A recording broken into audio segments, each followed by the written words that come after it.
everybody, and welcome back to Brainwave. Now, I know this video has been a while in the making. I'm sorry, first off, because as of the time I'm making this video, Secret Invasion Episode 5 is actually out. Now, I'm sorry, I did want to make this sooner. I had a lot on my hands. On top of that, there were also a bunch of different movie trailers, so it was very difficult to make videos for them. I'm also in the process of making an Ahsoka breakdown trailer, so in the process of doing that, but don't worry, it's all going to come out very, very soon. So don't worry. On top of that, unfortunately, I'm gonna bring some more bad news. The footage with Wolf, right? It did something happened, didn't like record or whatever. Didn't record, was not possible, and he is actually not available because he is not going to be here for like 2 weeks. So yeah, it's very, very unfortunate timing. However, the good news is that one, I'm going to try at least to do something very, very special for Secret Invasion Episode 6. Um, and on top of that, I'm also going to be going, like I said, into the breakdown of Ahsoka. And I'm also going to put some YouTube shorts up on here. And then uh, once Wolf gets back, we'll be definitely making those videos with him, and that's gonna be Five Nights at Freddy's related, so that should be good. But for now, I say we get straight into this breakdown. Don't worry, breakdown, Secret Invasion Episode 5 breakdown is gonna be coming 2 days. In 2 days, pretty much, I can guarantee you. I don't really know, maybe 3. I can't guarantee anything yet, but I'm already starting to work on it, so it should be soon. But let's talk about episode 4. Episode 4, Beloved, is what the episode's name is. And this episode is crazy. Episode 5 is also crazy. Here's The Harvest. This is episode 5. But let's talk about Beloved this time.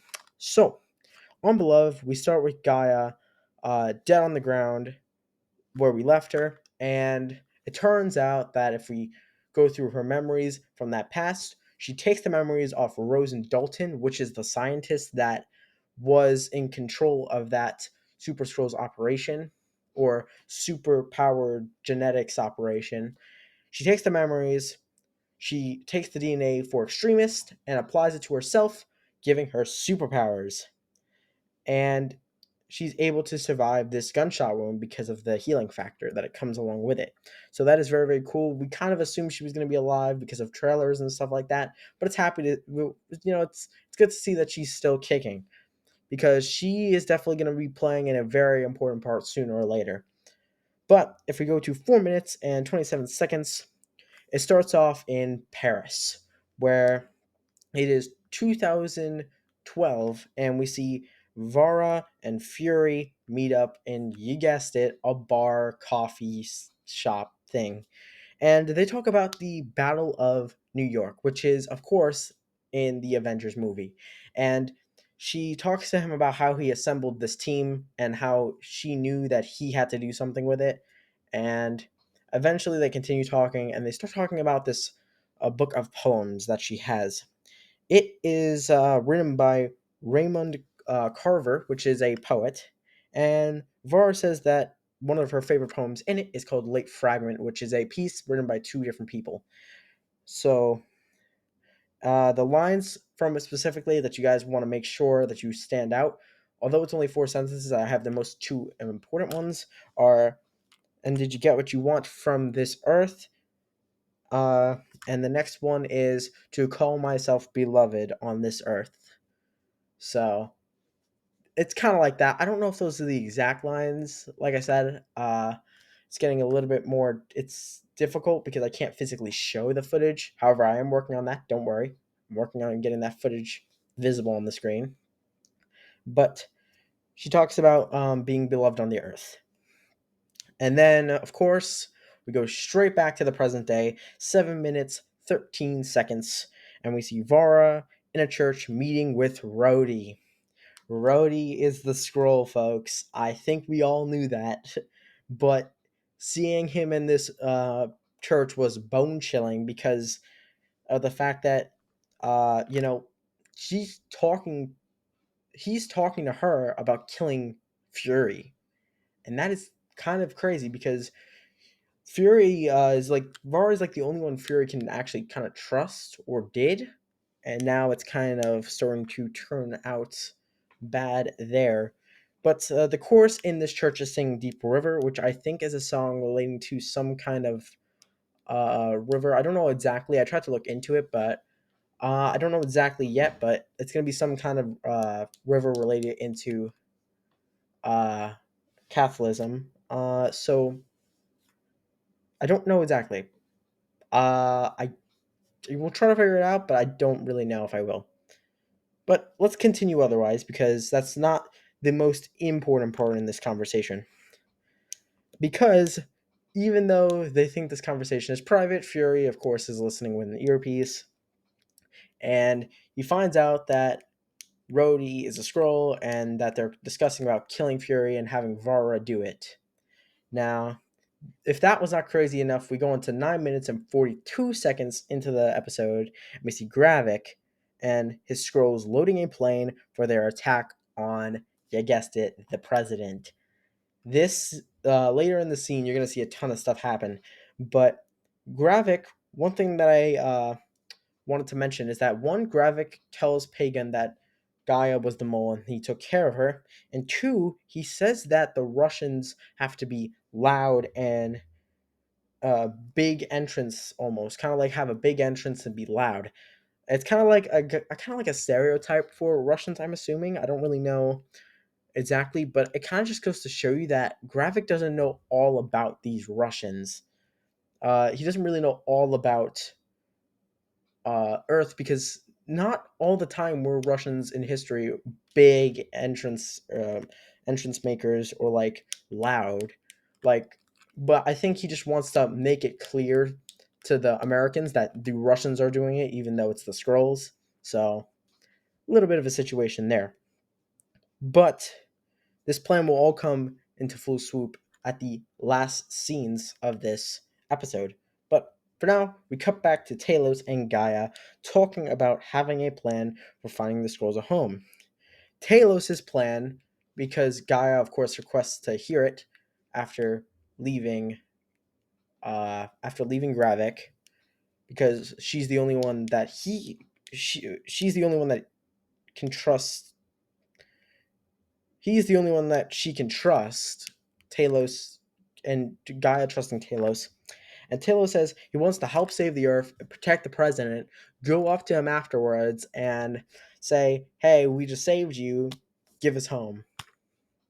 Yeah, it's not the most well thought out plan, realistically. I get what he's doing because that's leverage, but realistically, let's be real, that's not the best plan.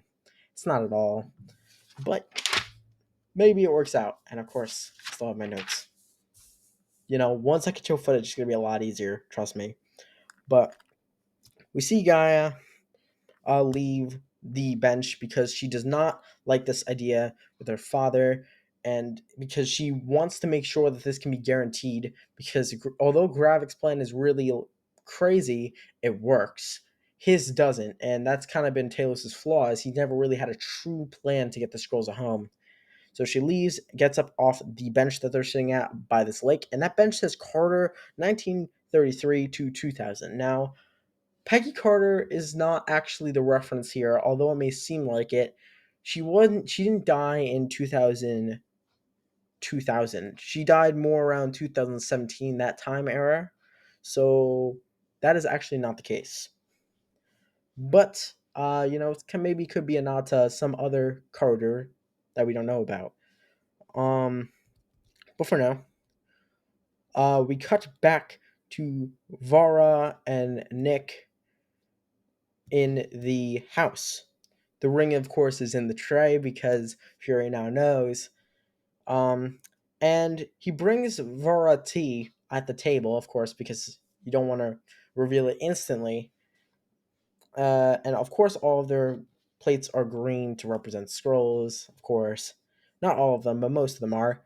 And he talks about how marrying Vara was a mistake.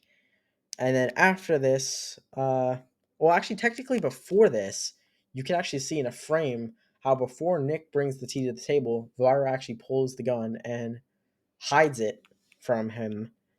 And then he talks about how Vara was actually a mistake. Marrying her was a mistake. And they discuss this because they do love each other, right? But Fury never thought that he would be betrayed by her. And they both put their pistols down on the table at once because, of course, Fury has a pistol on him. And Varra finally tells Fury about the story of how she got the body. She got the body off of a doctor called Priscilla Davis, and she promised her three things after asking her if she wanted to have love or like kind of continue living. So she promised Priscilla made her told her to keep three promises. One was that she would be buried at the sea. The second one was that she would be a daughter to her parents still. And three was that she would never hurt Fury. And after hearing this, Fury says the poem lines, and they say them to each other, of course. Varro says them back, and this is where it kind of gets crazy because those lines were basically like almost like kind of like a duel, like how the Cowboys walk, take steps before they turn around and shoot. Those kind of what those poem lines represent because the second after they say that, they both pull the gun on each other and try to shoot each other, but of course they miss on purpose because true love. You shoot each other to find out if you love each other. What a great sentiment. But anyway, she asked Fury if she would have loved him, if he would have loved her in her true form, and he says that they will never know. I don't really know what that means. Maybe it could have been no, maybe it could have been yes. We don't really know yet, but of course that's the aspect of you will never know. Then we cut to a girl's scroll finishing taking a shower. Now it's kind of weird because we thought that all scrolls were in that compound. Well, turns out she wasn't in that compound, and the girl scroll is Rhodey. So not only is Rhodey a scroll, it's actually a girl, and we never really seen that in the MCU because we've seen male scrolls turn to male humans, but we never seen, and we've seen female scrolls turn to female humans, but we never seen a female scroll turn to a male human, and that's kind of crazy. This scroll is also listed as Rava in the credits, so that is her name, Rava, which is kind of weird. Vara, Rava, it's kind of Rava, I think it's how you say it. I don't really know how to say it exactly. But she actually uh, walks out of the room as, of course, Rhodey, because she's wearing the disguise. And Fury ends up breaking into Rhodey's complex because he knows at this point now. And he wants to talk it out um, with Rhodes, and he shows off a Poppy Van Winkle bottle, I think of like wine or something. I don't know if it's a wine or like just some alcoholic beverage. I don't even know. But this thing goes for at least $5,000. That's what they said. That is some expensive wine. I would not drink that if I would not buy that if like I needed to. I don't. This is why I only drink water. Okay, this is why, and you can judge me on that, but I don't care. Okay, if you spend $5,000 on an alcoholic beverage, there might be something wrong with you. But anyway, let's continue. He tells Rhodes that scrolls are very very close in the government and close to the president in particular, and then finally at 24:13. Uh, Fury actually puts a liquid tracker in the drink that uh, Rava, yeah, Rava was drinking. Now, obviously, I'm gonna say Rava at this point because we know it's Rava, not Rhodey. But that is the case. On top of that, before this, two things happen. Rhodey actually thinks that it's that Fury poisoned the drink or had nanotech in it, which is actually kind of ironic because nanotech is what Iron Man used, Tony Stark used to make his Iron Man suit, and um, Fury has, I think, been known to poison drinks. or I think people have tried to poison him before. I don't really remember. Um, but and then Rhodes still has that dirt on him, of course. Rava, technically, she still has that dirt on him that he killed Maria Hill. So, of course, he can't say anything to the public. And then, obviously, he's got the liquid tracker in Rava now. And we head off to the next scenes. This is 24:38 minutes. Rava meets with President Ritson, who is flying down to Russia to talk about the situation. She tells him that there is a full briefing in the stagecoach, which stagecoach is just a word for like the president's vehicle, of course. And she talks about how the Russians are known for strength, similar to how Gravik was telling his crewmates that Russians are big and loud. So it's kind of another stereotype there. Then, of course, she the president thinks Rhodes is crazy. Just gets in a stagecoach, right? And you actually see Rava do the same thing. However, she does not get the door for herself. And that's something we know Rhodey doesn't do. We know Rhodey physically does stuff by himself. That's why he's always done. Like, even when it came to fighting Tony Stark, he did that himself in an Iron Man suit. So, that is kind of crazy. So, you can already tell that this character wasn't Rhodey to begin with. It's kind of insane. But we head on to 26:16, where we finally get this epic battle scene that we saw in the trailer. All the president's cars are driving down the road. Rava tells Gravik, who is in a helicopter above the scene, and she tells him that the president is in the fourth car. Now, you might be wondering, why is this the case? Well, the president actually has multiple cars, one being transported, and the reason for this is because if there is an attack, people will not necessarily know which car he is in. So it provides for protection. However, when you have a scroll in the government, they'll know exactly which car he's in, making it very, very easy for Gravik to later on shoot missiles at the ground at these cars, tipping the president's car over and forcing him on the ground. Then eventually, Gravik uh, gets on the ground after shooting this missile at the president, and he starts to attack along with his scrolls. And unlike the other scrolls who are scrambling for cover, Gravik just kind of stands there and does not move. And we know that he has extremists, so this is probably the reason.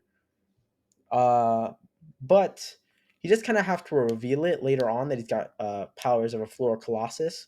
So we don't necessarily know exactly, like, is he trying to hide it? Is he not trying to hide it? Because you kind of just stood in the middle of gunfire and took it. So we don't really know. But later on, uh, we realize actually this fight continues. Fury is there, of course. He's driving into the scene, and at 27:43, we see that one of the government cars actually has missiles in the roof, meaning there is a missile launcher tucked in the president's roof, one of the cars. And that's kind of crazy to me because the MCU's got a lot of technology. MCU Earth has a lot of technology, and having a missile launcher in a car is kind of crazy. And of course, on the ground, the scrolls are yelling in Russian because, like I said, Russians are loud. Like they said, Russians are loud and, exciting or whatever, I guess. But they're yelling in Russian to make it evident that the Americans can be fooled.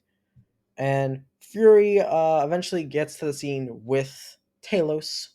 He goes into the back of his trunk, has this whole like arsenal thing in the back of his trunk, which kind of assumed because Fury is Fury, and he shoots down one of Gravik's helicopters with a mini rocket, which is kind of crazy. Like I said, this whole episode is like insane. Like I wish I could show you the footage, but and it's like kind of I can't really do it. I'm sorry. I'm still working on that. I know I said it multiple times, but I have to emphasize it because I really want to show you guys this footage because it is truly insane. But the reason I point that out is because those were Gravik's mini eyes. And you might be thinking, well, what does that mean? Well, Gravik was using that helicopter to surveil the area to find which car the president was located in. Because by that point, all the cars are basically getting destroyed. So he has to keep eyes on the president. So Fury shooting that helicopter was a really big disadvantage. But of course, Fury goes in with Talos using a shotgun, and then Talos, of course, a pistol. Um, and they finally get to the car, the vehicle. Obviously, Talos is still disguised as a human, and the soldiers there think that Fury is working with them, of course. So they get him to the president's vehicle, and Talos starts to use his uh, super strength to break into the vehicle. Now, you have to keep in mind that the president's car has bulletproof windows, and these windows are strong. So for Talos to actually be able to break these is kind of incredible. Um, and it shows how powerful the scrolls can be. But in the process of this, Pagan actually goes around the enemy lines and ends up shooting Talos. However, he still continues and to break this window and kind of goes into half human, half scroll form, and it's creepy. Like, and it just shows how committed Talos is to saving this planet. It's kind of, it's just crazy seeing him in half scroll and half human. Really like made me question how scrolls transform because like half of his head is just like plain and there's this hair on the other hat. It's weird, but I really did love the scene though. Um, but let's continue. I think President obviously, uh, eventually after a while, Talos keeps breaking and he finally gets in. And just as he does, he reverts to full scroll form. The humans actually think he's trying to attack the president, but Fury says he's with him, of course, making an alibi for him. So Fury gets the president out of the vehicle, and Talos, still being injured, says he'll come back for him. And he actually does do this. He goes to his special vehicle with the president, puts him in the car, and then goes back for Talos, seeing that the same soldier that tried to betray him actually picked him up and was carrying him back. And you kind of at first think that there's finally a bond between humans and scrolls, but let's be real, it doesn't always end that way. Turns out to be Gravik in disguise, and even though Fury shoots him once on the vest, Gravik still just stabs Talos, even though he's already shot. He stabs Talos to confirm the kill, and then when Fury actually shoots him, one bullet in his heart and one in the chest, or one in the head on the side of him, kind of like here, he uses Extremist and just heals that right off, revealing to Fury that he finally has the Extremist powers, which Fury did not know until this point. So big, big, big reveal, and actually sets up next episode very, very well. So I'm gonna, like I said, I'm gonna break that down and I'm gonna explain how it does. But for now, uh, Fury realizes that he's an extremist. Pagan and him leave before the American reinforcements show up. Fury is forced to leave Talos there for now. And Talos ends up dying in his own skin, which is all the Skrulls really wanted. So, yeah, crazy, crazy, crazy episode. Crazy, crazy. Now, it is getting a little bit shorter as the series goes on. As you can see, the timestamps 54, 57, 43, 37, 38. Now, although it's getting shorter, trust me, guys, these episodes are getting more crazy each time I look at these things. Harvest, especially. But, yeah, so a lot of things revealed this episode. Gravik wants to get DNA to make Super Scrolls, finally. Gaia is now a Super Scroll. Fury has custody of the president. Pagan and Gravik get away, and Talos is dead.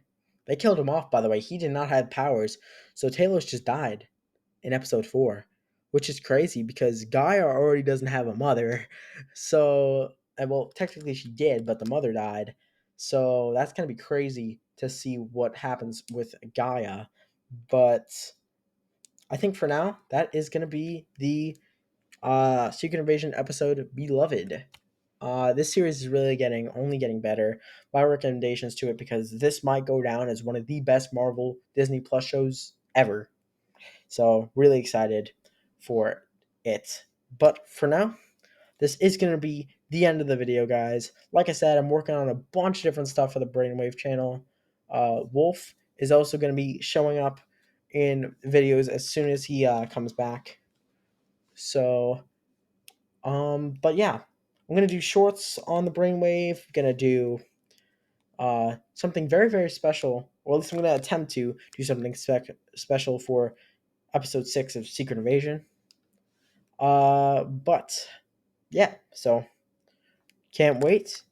Definitely stay tuned. Still doing a trailer review on Napoleon, doing a breakdown of Ahsoka, and yeah, that's gonna be it for now. Fortunately, I don't think I'll be able to do Blue Beetle, but don't hold that yet. I might be able to, but don't know. We'll see. But anyway, hope you guys have enjoyed this Brainwave video, and I'll see you all in the next one.